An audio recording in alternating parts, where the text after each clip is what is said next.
এই শ্রমজীবী মানুষকে নিয়ে আমরা রাজপথে নামবো। আর আমরা এই বাংলাদেশে এই খুনি হাসিনাকে ইন্ডিয়াতে নিয়ে এসে আমরা ফাঁসির কাঠ করে দাঁড়া করব।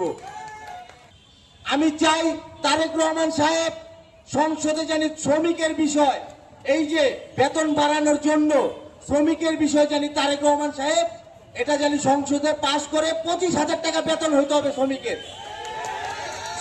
বেতন 25,000 টাকা হইতে হবে।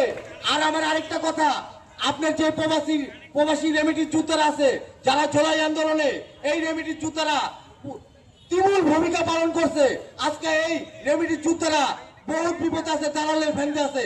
এটা আমাদের প্রধানমন্ত্রী তারেক রহমান সাহেব এটা জানি এই দালাল চক্র জানি সে জানি বন্ধ করতে পারে, চাঁদাবাজ বন্ধ করতে পারে, দখলবাজ বন্ধ করতে পারে।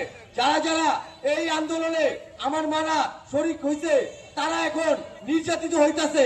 আমরা যদি ভালো কথা বলি কোনো চাঁদাবাজের কথা ভাল লাগে না, আমরা যদি দেশের জন্য ভালো কথা বলি চাঁদাবাজরা আমাদেরকে কমেন্টে গালাগালি করে।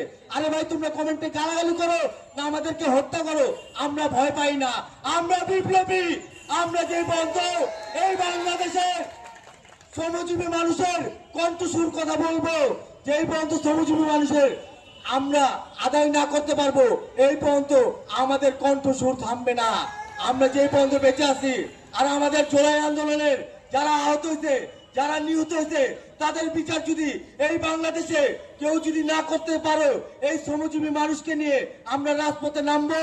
আর আমরা এই বাংলাদেশে এই খুনি হাসিনাকে ইন্ডিয়াতে নিয়ে এসে আমরা ফাঁসির কাঠ করে দাঁড়া করব। ইনকিলাব ইনকিলাব ইনকিলাব ইনকিলাব।